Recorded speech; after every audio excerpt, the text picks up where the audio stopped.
How would you answer the question, who is Jesus? And how would you know how to answer that question? Of course, it'd be easy to say, just read the Gospels. But we know there's information about Jesus of Nazareth outside of the Bible as well. We could look to the ancient Jewish historian Josephus or the Roman writer Tacitus. Information about Jesus is found in the Jewish Babylonian Talmud and the Islamic Quran. We might then ask which depiction of Jesus is correct. In the Enlightenment era, there was heavy skepticism towards the Bible and its depiction of Jesus. They made a bifurcation of the Jesus of history, the real Jesus, the one that walked the earth, and the Christ of faith, the one that was written into the Bible, the one that is God-man, the second person of the Trinity.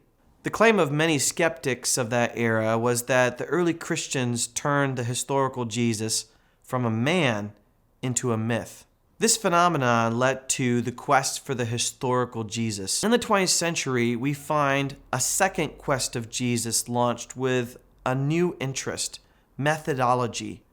A focus of this second quest was trying to piece together the actual historical words of Jesus within the Gospels. They needed to strip away things that the evangelists, the gospel writers, added later. They had to find tools in order to dig down beneath that to find the very words of Jesus. What all these scholars have been trying to do is answer the question, who is Jesus?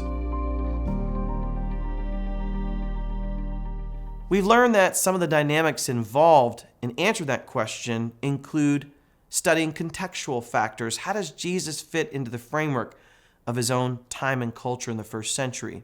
Also, scholars are interested in which Gospels are the most important. There is a strong focus on Mark because Mark's Gospel is believed to be the first. There's also a question about which teachings of Jesus are most important. The end result of this discussion has led to a few different views of the identity of Jesus. The first view that we can talk about is Jesus the prophet. This has been supported by Schweitzer, Dale Allison, and E.P. Sanders. This Jesus especially focuses on the miracles testifying to his message, his teachings on judgment, and his warnings for Israel's purity and restoration. Another approach to the historical Jesus focuses on Jesus the wise, or Jesus the sage. This is especially prominent in the writings of John Dominic Crossan and Ben Witherington.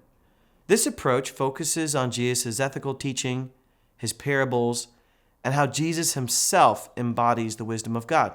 A third approach that scholars take to Jesus focuses on Jesus as the social revolutionary.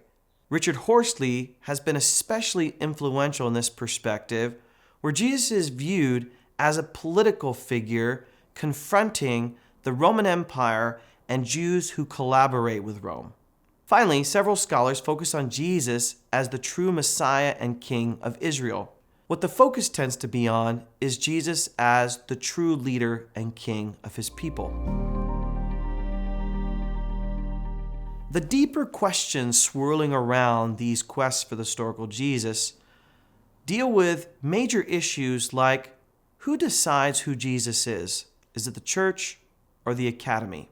We find in some cases the church rejecting the academy and saying they don't believe in Jesus, therefore they shouldn't be listened to.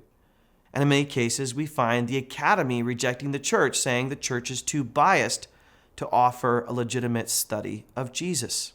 What I tend to find helpful is when the academy can serve the role of helping the church to put the Gospels in historical context to better help them understand who Jesus was when he came in his incarnation in his own world in the time of the first century.